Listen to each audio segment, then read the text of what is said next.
রাজধানীর নাখালপাড়ার বাসিন্দা সাগর Ahmed ride sharing অ্যাপের মাধ্যমে জীবিকা নির্বাহ করেন। সিএনজি সংকটে পর্যাপ্ত গ্যাস না পাওয়ায় দুদিন ধরে বন্ধ তার আয় রোজগার। আজকে তো একবারেই বন্ধ, টোটালি বন্ধ। বাইরে যাব, ঢাকার বাইরে, সে গ্যাসটাও নাই গাড়িতে।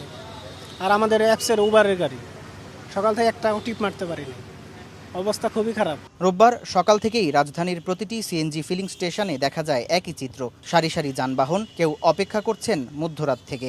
দীর্ঘ অপেক্ষার পরও চাহিদা মাফিক গ্যাস না পাওয়ায় অসন্তোষ গ্রাহকদের। গ্যাস পাই না, গ্যাস বন্ধ করে দিছে, বলছে বিকাল 4টায় দিবে।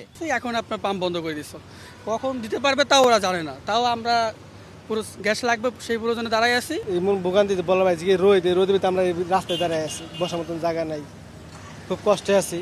কোনো আমার মনে করতো গ্যাসের দাম বাড়ার দিকে আমাদের ভোগান থেকে একটু বাঁচা। অপেক্ষা করতেছি কোন জায়গায় লাঞ্চ করবো, কোন সময় কি খাবো বলতে পারি না। আজকে কি গ্যাস পাবো কি পাবো না এটার কোনো নিশ্চিত নেই।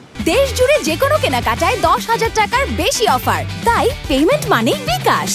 পাম্প সংশ্লিষ্টরা বলছেন, মূল লাইনে পর্যাপ্ত গ্যাসের যোগান না পাওয়ায় সরবরাহ বন্ধ রাখতে বাধ্য হচ্ছেন তারা। সংকট নিরসনে ব্যবস্থা নেওয়ার দাবি তাদেরও। যতক্ষণ তারা দাঁড়ায় থাকে, যে লাইনে থাকে, ওই আস্তে আস্তে ওই গ্যাসটা তাদের ফুরিয়ে যায়। লাইনে কোনো গ্যাস নেই, কবে এটা সলিউশন হবে এটা আমরা বুঝতে পারতেছি না। এদিকে রাজধানীর বাসাবাড়িতেও দেখা দিয়েছে গ্যাসের চরম সংকট। গেল কয়েকদিন ধরে এই সমস্যা প্রকট আকার ধারণ করেছে। কোনো সময়ে গ্যাস পেলেও নেই পর্যাপ্ত চাপ। ঘন্টার পর ঘন্টা অপেক্ষা করেও রান্নার কাজ সারতে পারছেন না গৃহিণীরা। বন্ধ পড়ে রয়েছে রাজধানীর অধিকাংশ সিএনজি ফিলিং স্টেশন। এতে যেমন ভোগান্তিতে গ্রাহক, ঠিক তেমনি বিপাকে পড়েছেন ব্যবসায়ীরাও।